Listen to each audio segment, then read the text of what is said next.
My name is Ogabia, and today I'm going to use some technique I've learned over the years to be able to help you increase your visa chances. Okay, and I've never in my life worked with any organization that give visa. It just based on my experience of other people, and my intuition. Okay, and these are the reasons why um, people get their visa refused, especially F1 visa. Okay, so I'm going to discuss most of the times about F1 visa. If you are applying for other visa and some of the information that I will share here will be important to you, you can take it, okay? Because some of them are similar, okay? So, my name is Kwapia, and this is my channel. I want you to just subscribe, comment, like, engage, because it helps the algorithm recommend my videos to others, and also it gives me motivation to be able to continue. Okay, I'm a new YouTuber. I'm trying to make sure that I share as much as information that I need, so that people wouldn't have to go and maybe find people who will fraud them or charge them huge amount of money. Okay, so if you support this agenda, then please share, subscribe, and do all the things that YouTubers want you to do. Okay, I've already said that it helps with the algorithm. Good. That being said, I want to talk about the first reasons why visa consular may deny you visa. The first reason is that your school that you have chosen. Okay, the school that you have chosen, because they will ask what school are you going to attend, and you have to mention the school. And as soon as you mention it, it gives them idea about who you are. Okay, it gives them idea about who you are. Let's say you are three people and you are going, and they ask you that which school are you going to attend, and somebody said I'm going to, let's say, community college, which is a 2 years college. Somebody said maybe I'm going to, let's say, Cadwell University. Somebody also said that I'm going to Harvard University. If you're a visa officer, you yourself, if you're a visa officer, who would you want to give the visa to, even without asking any questions? You see that the Harvard students have high chance. The reason being that it is not easy for you to get into Harvard. It is not easy for you to get into Harvard. The acceptance rate is less than 10%, which means that for every 100 students that apply, they accept only 10 people, which is even lower than the acceptance rate or the giving visa or visa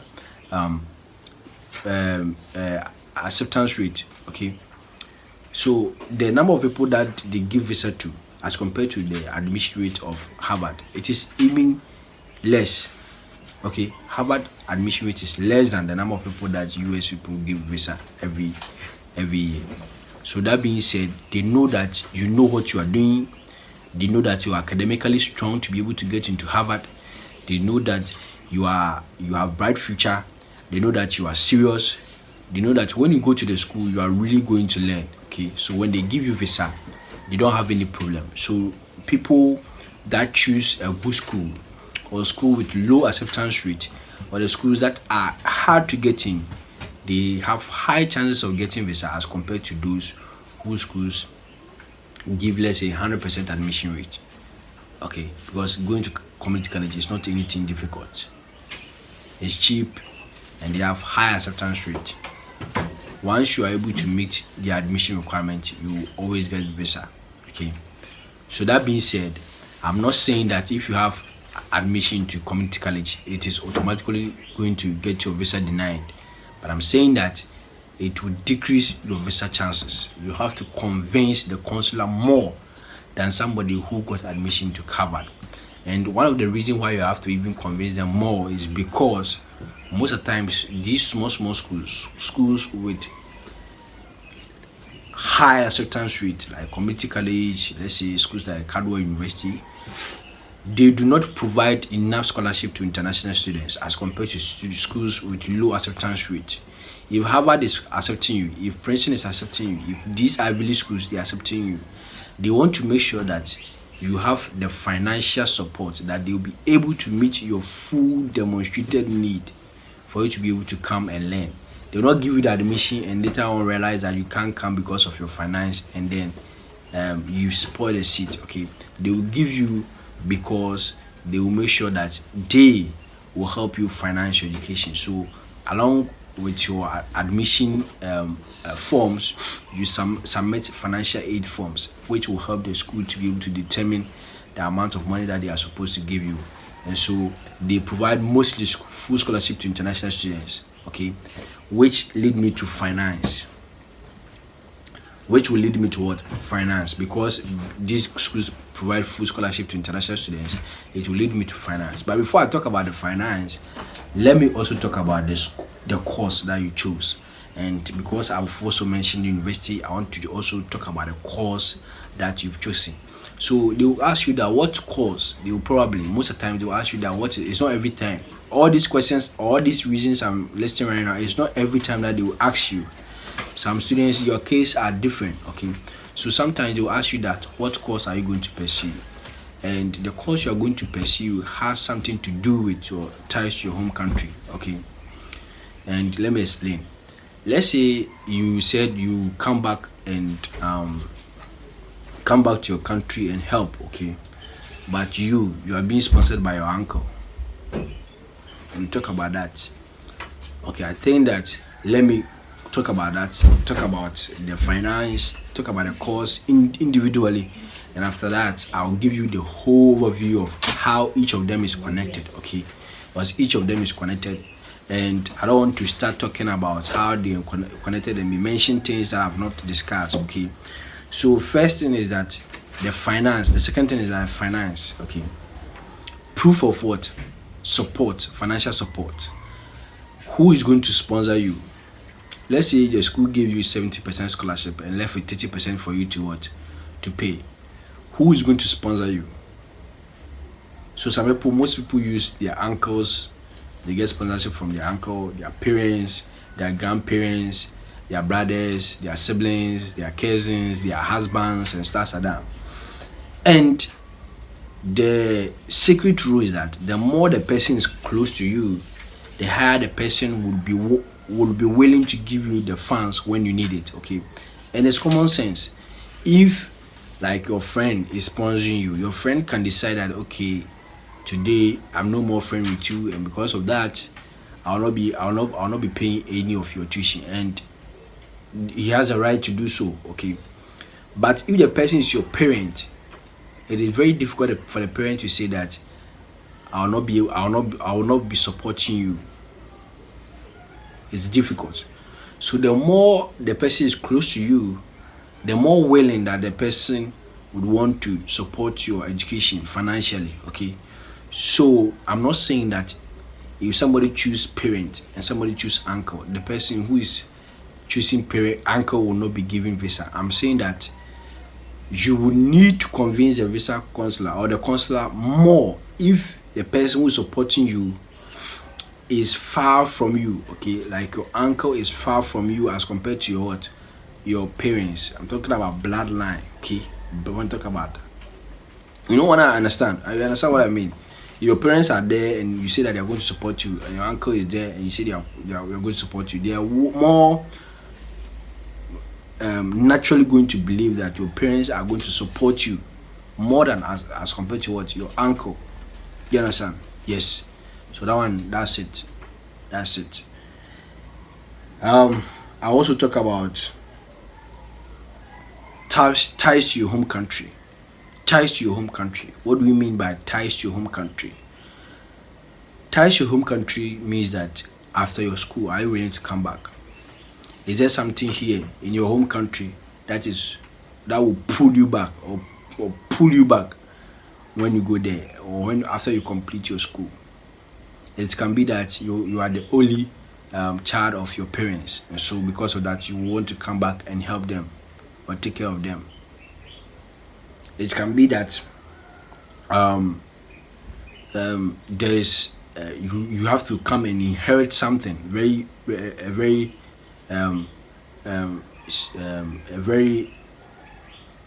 you come and inherit maybe something. Maybe you come back and you be a leader of some association or something like that, so you want to come back. Okay, it can be anything. It can be that the course that you are going to do, you are going to do the course so that you can get some knowledge to be able to come and help an industry in your home country.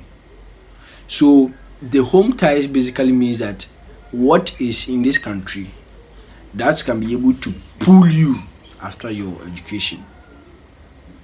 What is in your home country that will be able to pull you after your education. So when you are going, you have to prepare something that will be able to pull you after you are done with your studies. As I've already mentioned, it can be an organization that you want to join. You are the only child of your parents, so you want to come back and help them or take care of them. Or let's say you want to come and inherit maybe a chieftain's a kingdom, whatever it would be. Okay, so please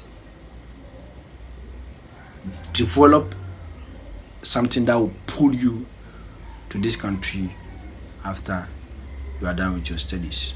And I always advise people that when you go and you are done with your studies, the best thing is for you to return back and support your country. Okay, and that is a good thing. Most of the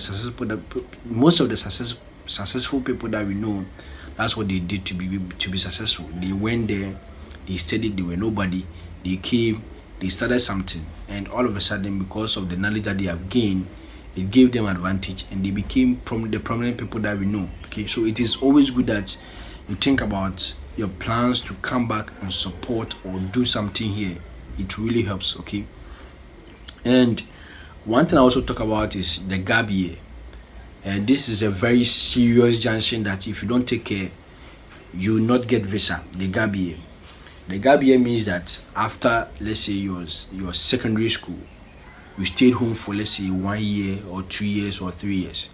The more you stayed home, the higher your gap year. Okay, and the more you have to convince the consular as to why you stayed home, because it's assumed that if you didn't go to school right after SHS, you are not a traditional student. Okay, and because of you are not a traditional student, you have to explain to them why you took the gap year. Why did you take the gap year? Why did you decide that after SHS to stay home for 3 good years? What were you doing? And this has bounced people more than anything, more than a financial aid or more than a financial support. Some of the people that I know, the moment you say that part, what were you doing while staying home for that number of years that you stayed home after SHS? The moment you finish saying that, they have already bounced you. So you want to make sure that you get a tangible reason. It can be that maybe you're right in the city, so you stayed home right in the city. It can be that you attended school in Ghana, but the course that you are doing, you are not interested in the course, and maybe your parents force you to do it. But now you've convinced your parents that that's not the course you are interested in, so you want to maybe pursue another course, and you are trying to look at maybe US or something like that.